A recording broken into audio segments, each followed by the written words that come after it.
Address లో నక్షి మేళా సందర్భంగా free shipping across the world. నమస్తే రమగారు. నమస్తే జయ.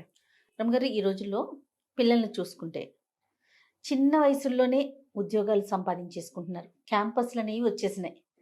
చదువుతూ ఉండగానే క్యాంపస్లో సెలెక్ట్ అయిపోవటం, జాబ్స్లోకి వెళ్ళిపోతున్నారు. జాబ్ రాగానే సహజంగా ఏం ఆలోచిస్తాం పేరెంట్స్గా? పిల్లలకి పెళ్ళిళ్ళు, ఆడపిల్లైనా మగపిల్లడైనా. చదువుకున్నన్ని రోజులు పొద్దున్నుంచి రాత్రి దాకా చదువుతోనే సరిపోతూ ఉంటుంది. స్కూలు, కాలేజీ, హోమ్ ట్యూషన్సో సపరేట్ సబ్జెక్ట్స్ కోసం ట్యూషన్సో ఇట్లా. ఇది అయిపోయిన వెంటనే ఉద్యోగం, పెళ్ళి, అన్నీ బాగున్నాయి. చక్కటి సంపాదన కూడా ఉంటుంది. కానీ పని పాటల విషయంలోనే చాలా ఇబ్బందులు పడిపోతున్నారండి. నిజంగా అసలు ఆడపిల్లలకు కానీ మగపిల్లలకు కానీ ఒక్క పని, కనీసం స్టవ్ వెలిగించి ఒక దోశ వేసుకోవటము, అంత అన్నం వండుకోవటం, అంత కూర వండుకోవటం కూడా రాని పరిస్థితుల్లో ఉంటున్నారు. ఇక్కడే మన ఇంటికి దగ్గరలోనే ఉంటే సంతోషం. అదే ఎక్కడైనా వేరే ప్రాంతాలకు వెళ్ళి చదువుకోవాల్సి వచ్చినా, జాబ్ చేయాల్సి వచ్చినా, లేకపోతే పెళ్ళి, ఇప్పుడు నేను అన్నట్టుగా పెళ్ళి చేసుకుని వెళ్ళాల్సి వచ్చినా, వాళ్ళిద్దరే ఉన్నారనుకోండి, ప్రత్యక్ష నరకం కదా రమ్మగారు. చాలా ఏమీ తెలీదు, ఏం చేయాలో తెలీదు. అదే ఓకే, ఎంత యూట్యూబ్ అనుకోవచ్చు, ఇప్పుడు యూట్యూబ్ వచ్చేసింది కదా, అంతా చూసి చేసేసుకోవచ్చు అని. ప్రాక్టికల్గా మనం ఇంట్లో చేసుకునేది యూట్యూబ్ చూసి ఒకేసారి ఇలా చూసి అలా చేసేదానికి చాలా డిఫరెన్స్ ఉండదు? ఖచ్చితంగా ఉంటుంది. అది అంటే మనం నేర్పించలేకపోతున్నామా, లేకపోతే అంత టైం ఉండట్లేదా, వాళ్ళే కేటాయించలేకపోతున్నారు, లేకపోతే ఇప్పుడే ఎందుకులే పెళ్ళైనాక ఎట్లానో తప్పదు కదా అనే ఒక ఆలోచనతో వదిలేస్తున్నారా? నాకు అర్థం కాదు. మగపిల్లల విషయంకి వచ్చేసరికి మగపిల్లలకి అస్సలు రాని పిల్లలు కూడా చాలా మంది ఉన్నారు రమ్మగారు. అవును, ముద్దు ముద్దుగా పెంచుతారు జయ. మనకి అమ్మాయి లేక ఏదైనా 2 పిల్లలు అయితే గబుక్కున అంత అన్నం వండుకొని ఇంత కూర కూడా వండుకోకుండా బయట నుంచి అన్నం ఆర్డర్ తెప్పించేసుకుంటారు, ఆర్డర్ చేసేసుకుంటున్నారు. లేకపోతే ఏ చుట్టుపక్కల వాళ్ళు వాళ్ళని మోసేస్తారు కదా. చాలా ఇళ్లలో ఆడపిల్లలు ఉన్నా సరే నాన్నలే వంట చేసి పెట్టే వాళ్ళు కూడా కనిపిస్తారు. ఏంటంటే మనకి 1, 2, 2 పిల్లలు ఉండటము. ఇప్పుడు లేటెస్ట్ పెళ్లి చేసే పిల్లలంటే వాళ్ళ పేరెంట్స్ కూడా 2 ఉద్యోగస్తులై ఉండటము. ఏదైనా వంట మనుషుల్ని పెట్టుకోవటము, లేదా కూరలు తెప్పించుకోవటము, కూరలు బయట కర్రీ పాయింట్ల నుంచి వచ్చేయటము. ఇప్పుడు వంట ఒకటే కాదు జయ, రోజువారీ వ్యవహారం పొద్దున్నుంచి సాయంత్రం దాకా, రాత్రి పడుకునేదాకా మనకి అవసరమైన అన్ని విషయాలు ఎవరైనా ఎక్కడి నుంచైనా ఏదైనా ఏర్పాట్లు జరిగిపోతూ ఉంటే మనకి వాటి మీద డిపెండ్ అయిపోయి ఉంటాం. మనం ఇండిపెండెంట్గా అవ్వం. ఇప్పుడు స్నానం చేస్తారు, బాత్రూమ్ ఒకసారి ఒక చీపురు వేసి కడుక్కోవటం చేస్తారా ఎవరైనా? పిల్లలు చేయ పిల్లలు అంటారా? పిల్లలు చేయరు రమ్మగారు. స్నానాలు చేస్తారు, ఆ అండర్వేర్లు జాడి చారేసుకుంటారా? చాలా తక్కువ మందిని చూస్తాం. టవల్ ఆరేస్తారా? బాక్సులు కడుక్కోవటం, బాక్సులు సర్దుకోవటం, వాటర్ బాటిల్స్ లాంటివి నింపుకోవటం, తమ బట్టలు, తమ సామాన్లు అవన్నీ అరేంజ్డ్గా పెట్టుకోవటం, ఇవన్నీ మనం రేర్గా సినిమాలలో చూస్తాం. రెగ్యులర్గా అసలు జరగవు. తల్లులే చేసి పెడతారు. ఇంట్లో ఒకళ్ళు ఉంటారు కదా అమ్మగారు, జీతం లేని పని పని అనుకోవాలి, అన్నిటికీ అమ్మా అంటే అయిపోతుంది. నా సాక్స్ ఏవి, నా చొక్కా ఏది, నా షూస్ ఏవి, నా అదేది, నా ఇదేది, అది ఎక్కడుంది, ఇది ఎక్కడుంది అంటే ఉద్యోగస్తులైన తల్లులు కూడా పిల్లల్ని మోస్తారు ఖచ్చితంగా. ఇప్పుడు ఇవాళ రేపు కొంచెం ఉద్యోగస్తులైన వాళ్ళు కొంచెం బెటర్గా ఉంటున్నారు, పిల్లలకి కొన్ని నేర్పిస్తున్నారని భావించాలి. కొంతమందికి నేర్పించబడుతోంది, కొంతమంది వాళ్ళ అవసరానికి వాళ్ళని. తల్లి ఉండదు, సాయంత్రం అయ్యేసరికల్లా వీళ్ళే పాలు వేడి చేసుకుని తాగుతారు, ఇంకేదో కార్న్ఫ్లెక్స్ వేసుకుంటారు, ఓ దోశ వేసుకుంటారు, బ్రెడ్ టోస్ట్ వేసుకుని తింటారు, ఆమ్లెట్లు వేసుకుని తింటారు, చూస్తున్నాం మనం. ఏవో తినేస్తారు. నీకు తినేయటం ఒకటి ఇంపార్టెంట్ పాయింట్. దీంతో పాటుగా తినేశాక దాన్ని సవరించటం ఉంది, చూసావు, అది మెయిన్. కానీ తల్లులు ఏం కోరుకుంటారు? తింటున్నారా, ఓకే, ఆ టైంకి నేనున్నా లేకపోయినా కడుపు నిండుతుంది కదా. ఆ గ్లాసు ఆ సింక్లో పెట్టటము, ఆ గ్లాసు కడిగి పెట్టటము, ఆ ఆమ్లెట్ వేసుకున్నదో, ఆ దోశ వేసుకున్నదో, ఆ పెనం యథాప్రకారం ఏ ప్లేస్లో తీసారో ఆ ప్లేస్లో పెట్టేయటం, మిగిలిన దోశ పిండి ఎత్తి ఫ్రిడ్జ్లో పెట్టడం. ఎలా తమ వంటింట్లోకి ఎంటర్ అయినప్పుడు వంటిల్లు ఎట్లా ప్లాన్డ్గా ఉందో అదే ప్లాన్లోకి మళ్ళీ వెనక్కి తెస్తున్నారా, ఇది మనం నేర్పించాలి. ఇప్పుడు పిల్లలకి లైన్గా పనులు చేయటం వస్తాయి. చాలా రోజుల క్రితం ఒక ఆవిడ ఎప్పుడో మాట్లాడారు జయ నాతో, ఎప్పుడో ఒక 2-3 సంవత్సరాలైంది. ఈ అమెరికాలో అవి పంపించేస్తారండి, నన్ను అలాగే పంపించారు. చిన్నప్పుడు వంటింట్లోకి వెళ్తే మా అమ్మ నాయనమ్మ, ఇప్పుడు ఎందుకు వంటింట్లోకి, హాయిగా చదువుకో, పెళ్ళయ్యాక చేసుకోవచ్చు పని అనేవాళ్ళండి. నన్ను ఏమీ చేయనివల్ల 21, 22 నా ఉద్యోగం వచ్చిన సరికల్లా పెళ్లి చేసేశారు, అమెరికా పంపించేశారు. ఈడ ఫ్రెండ్స్ గందరగోళం ఏమిటో వాళ్ళందరూ ఏమిటేమిటో చేస్తారు. నాకు ఒక ముక్క రాదు, ఏమీ రాదు, నాకు ఏమీ రాదండి. ప్రత్యక్ష నరకం చూశాను నేను. రోజు ఏడ్చేదాన్ని. ఎంత అల్లారి ముద్దుగా పెరిగాను నేను. ఎంత బాగా చూశారో ఇంట్లో. చూసి నన్ను ఉద్ధరించిందేం లేదు వాళ్ళు. మా అమ్మని నాయనమ్మని తిట్టుకొని రోజు లేదని చెప్పారు నాకు. చూడండి. వీళ్ళ వల్ల కదా నేను ఇలా స్టూపిడ్లా అయ్యాను. ఇదేమిటి ఇంత దద్దమ్మలా ఉన్నాను, వాళ్ళందరూ బాగా చేస్తున్నారు, ఇతనేమో వాళ్ళు బాగా చేస్తున్నారు, నువ్వు ఎందుకు చేయమంటాడు. ఇంట్లో ఉంటాను, ఉంటే ఏమిటి నాకు రావాలిగా పని. వంట రాదు, పని రాదు, లైన్గా పని చేయటం అనేది ఒక స్టామినా. రోజంతా పని చేస్తూ ఉండటం ఎవరికి వస్తుంది అది? దేని తర్వాత ఇది చేయాలని కూడా ఇంపార్టెంట్. ఇది దీని గురించి ఒకసారి మాట్లాడాలండి. ఎస్. కానీ ఈ తరం పిల్లలు కొంత మీరు అన్నట్లుగా కొంత మారారు రమ్మగారు. ఎందుకంటే మా పింకి యూఎస్కి వెళ్ళింది కదా, అసలు వెళ్ళే వరకు కూడా ఇంట్లో ప్రతిదీ కూడా చేతికి అందించడం, నోటికి అందించటమేనండి. ఇప్పుడు వెళ్తే కుక్క పిల్లలు అనకూడదు కానీ ఎన్ని డిషెస్ అనుకుంటున్నారు రమ్మగారు. ఆ ఫొటోస్ చూస్తుంటే షాక్ అవుతున్నాం మేమైతే. ఏమిటి ఇవన్నీ వండేస్తాం, ఎలా చేస్తున్నావేంటి, మొత్తం మన వీడియోస్ అని చెప్తుంది.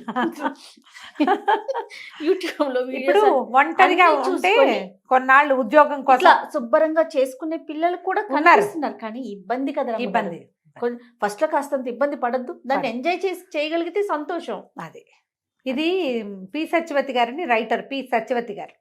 పెద్దవారు జయ 8 years ఉంటాయి. వారి కథలు భలే బాగుంటాయి. అందులో ఒక కథ రాశారు, ఒక రాజా ఒక రాణి అని. ఓ, దీనికి ఒక కథ కూడా ఉందా? భలే బాగుంది, ఇంట్రెస్టింగ్గా. అమ్మాయిని వాళ్ళ అమ్మ అది ఎప్పుడే ఇంజనీరింగ్ అయ్యింది, కాలేజీలో అది ఆఫీస్లో చేరింది, క్యాంపస్ సెలెక్షన్. ఎంతో బాగుంది. అది ఫ్రెండ్స్తో మాట్లాడుకుంటుంటే పని పిల్ల వస్తుంది, జ్యూస్ ఇస్తుంది, జ్యూస్ తాగాక జ్యూస్ గ్లాస్ పట్టుకెళ్తుంది. వంట ఆవిడ వంటింట్లో వంట చేస్తుంది. పెళ్లి చూపులు అరేంజ్ చేసాం, నువ్వు రా, నీకు దీని దగ్గరికి బీరువా దగ్గరికి ఏం బట్టలు వేసుకోవాలో చెప్తానంటుంది వాళ్ళమ్మ.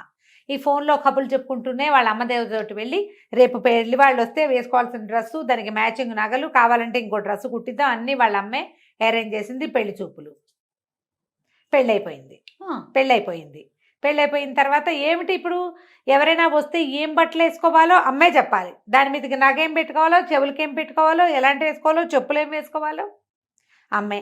వంటింట్లో వంట మనిషి ఉంది, పిల్లకి చిన్న పిల్ల ఉంది, పై పనులకి అన్నీ అది అందిస్తుంది. ఇది బొమ్మలాగా తయారైతే చాలు, దాని ఇస్త్రీ బట్టలు రెడీగా ఉంటాయి, దాని ఫుడ్ ప్లేట్లో రెడీగా ఉంటుంది, లంచ్ బాక్స్ రెడీగా ఉంటుంది, వాటర్ బాటిల్ రెడీగా ఉంటుంది, హ్యాండ్ బ్యాగ్లో కూడా వాళ్ళ అమ్మ ఎప్పటికప్పుడు డబ్బులు ఉన్నాయా అని చెక్ చేసి డబ్బులు పెడుతుంది. పెళ్ళయింది. పెళ్ళైతే ఓ రోజు రాత్రి అల్లుడు ఫోన్ చేశాడు అర్జెంటుగా. ఏంటండి మీ అమ్మాయి ఒక మాట విందు, ఎంతసేపు ఆన్లైన్లోనే ఉంటుంది, ఫోన్లోనే ఉంటుంది, ఒక పని రాదు, ఎంతసేపు ఏడుస్తుంది, ఇండియా వెళ్ళిపోతానంటుంది, ఇదేమన్నా బెజవాడ బందరా ఊరికే పంపించేసేయటానికి, అర్థం చేసుకోదు అని పెద్ద పెద్ద కేకలు పెట్టాడు. ఒక పని రాదు, ఏ పని చేయదు, ఎప్పుడు ఆన్లైన్లోనే ఉంటుంది అన్నాడు. కూతురుకి ఇచ్చాడు. ఇప్పుడు కూతురు ఏమైనా చెప్తే అల్లుడు వింటే బాగోదు కదా. ఎక్కడికి బోళ్ళంత ఖర్చు పెట్టాం పెళ్ళికి, కట్నం వద్దని బాగానే బోళ్ళంత ఖర్చు పెట్టించారు. కట్నాలు వద్దంటారు కదా, కట్నం వద్దు గ్రాండ్గా చేయండి అంటారు. ఇవాళ రేపు నేను ఇది అనుకుంటాను, ఓ 10 లక్షలు ఇవ్వండి అంటే 10 ఇచ్చి మిగిలినవన్నిటికీ కట్ చేయొచ్చు. ఇప్పుడు ఈ కట్ చేయకపోతే 10 కాస్త 30 అవుతుంది. అంతేగా, 30 అవుతుంది. అన్ని గ్రాండ్గానే. కట్నం లేదుగా, కట్నం లేదు, ఇదే పాట. కట్నం లేదు, కట్నం ఇచ్చిన రోజునే హాయిగా ఉందనుకుంటారు కొంతమంది ఫ్రెండ్స్ ఉన్నారు ఈ మధ్య, పెళ్లిలే ఆడపిల్లలు పెళ్లిళ్ళు చేసిన వాళ్ళు. కట్నం ఇచ్చిన రోజునే హాయిగా ఉంది, మేము ఇంతే చేయగలమండి అని చెప్పేవాళ్ళం. ఇప్పుడు వెళ్ళలేవు ఖర్చులకి. ఈ కూతురుతోటి మాట్లాడి కూతుర్ని, ఏమే ఎందుకమ్మా కాస్త పని చేయొచ్చు కదే, ఆ పాత్ర నేర్చుకుంటే. ఏం నేర్చుకోనమ్మా, నేనేం నేర్చుకోను, ఏనాడైనా నన్ను ఏమైనా చేయనిచ్చారా? ఆఖరికి నా కాఫీ గ్లాస్ కూడా పని పిల్లే పట్టుకెళ్ళలేదు కదా. నాతో మీరు అడ్జస్ట్ అయ్యారు, ఇప్పుడు నేను ఎట్లా అడ్జస్ట్ అవ్వను ఇతనితోటి? ఎంతసేపు నన్ను పని మనిషిని అనుకుంటాడు, వాళ్ళ అమ్మలాగా చేయట్లేదంటాడు, కౌంటర్ శుభ్రంగా లేదంటాడు, బాత్రూములు కడగమంటాడు. నేను ఎప్పుడైనా చేశాను, ఇప్పుడు నన్ను అవన్నీ చేయమంటున్నాడు. నా వల్ల కాదు, బయటికి వెళ్ళడానికి వీలు లేదు, ఉద్యోగం లేదు, 6 నెలలు డిపెండెంట్ వీసా మీద ఉంటారు. శుభ్రంగా అక్కడే ఉంటే నేను ఇదయ్యేదాన్ని, టీమ్ లీడర్ అయిపోయేదాన్ని. ఉద్యోగం లేదు, డ్రైవింగ్ లైసెన్స్ లేదు, పబ్లిక్ ట్రాన్స్పోర్ట్ లేదు, జైల్లాగా ఉంది నాకు ఇల్లు, పని పని పని పని అంటాడు. ఎంతసేపు ఫ్రెండ్స్ని పిలుస్తాడు భోజనానికి, వాళ్ళంతకి వెళ్ళి తిన్నాం కదా మనము వండాలంటాడు. నా వల్ల అవన్నీ కావట్లేదని లబో దిబోమని పెళ్ళాడు. ఆవిడకి గుర్తొచ్చింది, తను ఉద్యోగం చేసే రోజున కూతురు పుడితే వాళ్ళ అమ్మ, ఇంత చంటి పిల్లతో నువ్వేం చేస్తావు, నీ దారి నువ్వు జాబు పో, పిల్లని నేను పెంచుతాలే అని చంటి పిల్లని 6 నెలలు ఉండి ఆ పిల్లని తీసుకుపోయింది వాళ్ళమ్మ. 10 ఏళ్ళు ఆవిడ పెంచింది. తర్వాత 13 ఏళ్ళు ఈవిడ దగ్గర ఉంది. అమ్మకు ఫోన్ చేసి నువ్వే చేసావు, దానికి ఒక్క పని రాదు అని పోటాడు. వాళ్ళమ్మని అవునే నాకు ఉద్యోగం సద్యోగం లేదు, చదువుకోలేదు, నువ్వు చదువుకున్నావు ఉద్యోగం చేస్తున్నావు, నిన్ను ఉద్యోగం చేసుకొని వాళ్ళని నీ వెసులుబాటు కోసం నీ పిల్లని నేను పెంచాను. 10 ఏళ్ళు చిన్నపిల్ల నా దగ్గర ఉన్నప్పుడు నీ దగ్గరకు వచ్చాక పెద్దదైంది. నువ్వు అలాగే మెయింటైన్ చేసావు. ఇంట్లో వంట మనిషి ఉంది, పై పనులకి పని పిల్ల ఉంది, కొన్ని మిగిలిన పై పనులన్నీ నువ్వు సర్దావు. పిల్లకి నచ్చ చెప్పుకోమంటే ఈవిడ పోయి వియ్యపురాలకి ఫోన్ చేసింది. వియ్యపురాలతో మాట్లాడితే వియ్యపురాలు ఏరా ఏమిట్రా కాస్త ఆలోచించు, కొంచెం హెల్ప్ చేయండి. ఏం హెల్ప్ చేయాలమ్మా, ఇవన్నీ చేయలేకే కదా నేను పెళ్లి చేసుకుందంటాడు కొడుకు. అనేసరికి మరి పని చేయాలంటే నువ్వు చదువుకున్న పిల్లని ఎందుకు కావాలనుకున్నావురా అంటే ఏమో నాకేం తెలుసు, అన్నీ మంచివి, కాలేజీ ఇంటర్మీడియట్ కాలేజీ మంచిది మీరే సెలెక్ట్ చేశారు, డిగ్రీ ఇంజనీరింగ్ కాలేజీ మంచిది ఇదే మంచిది అన్నారు, 4 క్యాంపస్లు వస్తే ఇదే మంచిదని ఓ క్యాంపస్కి పంపారు, 6 డజన్ కాలేజీల్లో సీట్ వస్తే ఈ కాలేజీయే మంచిది అన్నారు, ఈ సంబంధం మంచిదని నువ్వు చెప్పావు, నేను చేసుకున్నా అంతే. నాకు కావాల్సినవన్నీ మీరు అవన్నీ సరిగ్గా చేసినప్పుడు ఇది కూడా సరిగ్గా చేసి ఉండాలిగా మీరు అనేసాడు. ఈ పిల్ల ఏడ్చుకుంటూ వాళ్ళ ఫ్రెండ్కి ఎవరికో ఫోన్ చేసింది. నేనేం చేయను, నాకు అర్థం కావట్లేదు, ఇది ఒక జైల్లాగా ఉంది, ఎంతసేపు పని అంటాడు, హెల్ప్ చేయమంటే ఇవన్నీ చేయకుండా ఉండడానికే నేను పెళ్లి చేసుకున్నానని చెప్తున్నాడు సిగ్గు లేకుండా. పెళ్లి చేసుకుంటే పెళ్ళాన్ని చేసేస్తుందని మొన్న కీర్తి చెప్తోంది కదా, వాళ్ళ చుట్టాల అబ్బాయి ఇండియన్ అమ్మాయిని పెళ్లి చేసుకుంటే వాళ్ళైతే అన్ని పిలవగానే అన్ని చేసి పెడతారు, అమెరికన్ అమ్మాయిని చేసుకుంటే అదేం పని చేయదు, ఇండియా నుంచి తెచ్చుకుంటాను, ఇండియా నుంచి ఆడవాళ్ళు ఏంటంటే మా అమ్మ చేసినట్టే ఎందుకు చేయమంటాడు, మా అమ్మ వర్కింగ్ ఆవిడన్నీ చేసేది నువ్వెందుకు చేయమని అడుగుతారు. అవునవును, ఇక్కడ కౌన్సిలింగ్ దొరుకుతాయి, థెరపీలు దొరుకుతాయి, వాటికి వెళ్ళండి, మీ ఇద్దరు కూర్చుని మాట్లాడుకుని కొంచెం సార్ట్ అవుట్ చేసుకోండి అని ఫ్రెండ్ సలహా చెప్పింది. మన ఇళ్లలో ఇలాగే ఉంటుంది. ఈ పిల్ల చెప్పింది మా అమ్మ ఎక్కడైనా బిజీగా ఉన్నా మా వంట ఆవిడ రాపోయినా నేను మా నాన్న హాయిగా బయటకు వెళ్ళి తినేసి సినిమాలకు వెళ్ళి ఎంజాయ్ చేసేవాళ్ళం, వంట మనిషి రాకపోతే బయటకు తినచ్చని ఒక ఆసరా ఉండేది. ఇప్పుడు ఇక్కడ ఏంటి అన్ని మనుషులు నేనే అంతేగా, వంట మనిషి, పని మనిషి, ఇంకో మనిషి, క్లీనింగ్ మనిషి. కొంతకాలం గడిచింది, వీళ్ళు ఎలాగో అడ్జస్ట్ అయ్యారు. వీళ్ళకు పిల్ల పుట్టింది. వసుంధర గారు కూతురు దగ్గరికి తల్లి వచ్చి పురుడు పోసింది, పిల్లని నేను తీసుకెళ్తాను అని చెప్పింది. చెప్పేసరికి ఇంకో యువరాణిని తయారు చేయండి అన్నాడు అల్లుడు. వాళ్ళ అల్లుడు తండ్రి ఏమో పంపించరా, వాళ్ళే కాదు మేము కూడా ఉన్నాం కదా, మేము పంచుకుంటానులే, ఆవిడ ఒకదాని మీద పడేయకుండా పిల్లని 4 రోజులు తిప్పి కొంచెం పెద్దదయ్యాక మీకు ఇస్తాము అంటే ఈ అమ్మాయి ఏం చెప్పిందంటే వద్దమ్మా, నువ్వు అడ్జస్ట్మెంట్ నేర్చుకోమన్నావు, నేను నేర్చుకున్నా, ఇప్పుడు కూడా ఈ అడ్జస్ట్మెంట్ నేనే చేసుకుంటా, మాతో పాటే ఉంటే అడ్జస్ట్ అవటం మా పిల్లకి అలవాటు అవుతుంది, మీ దగ్గర ఉంటే అవ్వదు, నేను నా పిల్లని నీకు ఇవ్వనని చెప్పేసి. ఈ కొత్త డైలాగులకి తల్లి ఆశ్చర్యపోయింది. ఎందుకంటే జీవితంలో ఒకసారి కనుక మనం ముందుకెళ్తే మనకి తెలుస్తుంది. పెద్దవాళ్ళు ఏం చేస్తామంటే మనము పిల్లలకి చక్కగా ఉండటం, మేనర్స్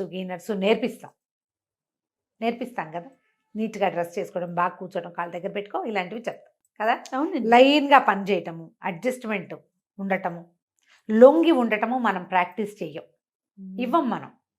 వివాహం అనగానే లొంగి ఉండటం, ఆడ మగ ఇద్దరు కూడా ఎక్కడో చోట దిగటం, ఆగటం, తగ్గటం, లొంగి పని చేయటం, ఈ ప్రాక్టీసు కావాల్సిందే. దీనికి మొదట నో చెప్పటం నేర్చుకోండి. ఇది వరకు చెప్పాం మనం ఈ మాట.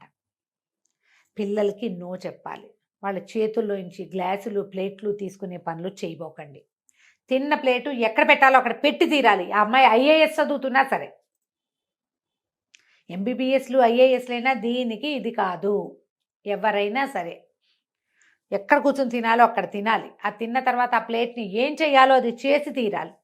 మీరు అలా చేస్తే కనుక మీ పిల్లలు చాలా హాయిగా ఉంటారు.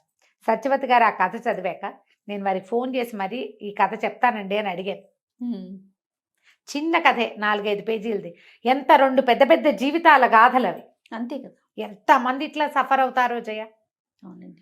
పెళ్ళాం వచ్చి మా అమ్మలాగా అన్నీ చూస్తుంది. ఎలా చూస్తుంది? నీతో పాటే ఎల్కేజీ నుంచి అన్ని పోటీ పరీక్షలు రాసిన పిల్ల మీ అమ్మ ఎలా అయిపోతుందో చెప్పు. ఎట్లా అయిపోతుంది? అన్ని పోటీ పరీక్షలు, అన్ని చోట్ల కాంపిటీషను, అన్ని ఉద్యోగాలకి వెంపర్లాట, ఇవన్నీ నీతో సమానంగా చేసిన పిల్ల మీ అమ్మలాగా ఇల్లు గడగటము, వాకిళ్ళు గడగటము, వాకిట్లో ముగ్గేయటము, పువ్వులు కట్టటము. పువ్వులు కట్టడం రాదు మా కోడలకని ఒక ఆవిడ వెటకారంగా చెప్పారు. అదో పెద్ద బ్రహ్మ విద్య. రాకపోతే పోనీ, వరకు నేర్చుకునేవాళ్ళం చిన్నప్పుడు. ఎండాకాలం పువ్వులు కట్టడం నేర్చుకోవటం, ముగ్గులు వేయటం నేర్చుకోవటం, మెహందీ పెట్టడం, అవన్నీ నేర్చుకునేవాళ్ళం. ఇప్పుడు అసలు ఏవి పిల్లలకి, వాళ్ళకి ఇంట్రెస్ట్ ఉంటే నేర్చుకుంటారు, లేకపోతే లేదు. అవి వాటికంటే చాలా అవసరం ఏంటంటే రోజువారీ ఇల్లు నడిపే చతురత కావాలి కదా, కావాలిగా. అవునండి, అవి నేర్పించండి ఆడకి మగకి కూడాను. డెఫినెట్. ఆలోచించండి ఇలాగా. రైట్ రామ్ గారు, నమస్తే. నమస్తే జయ.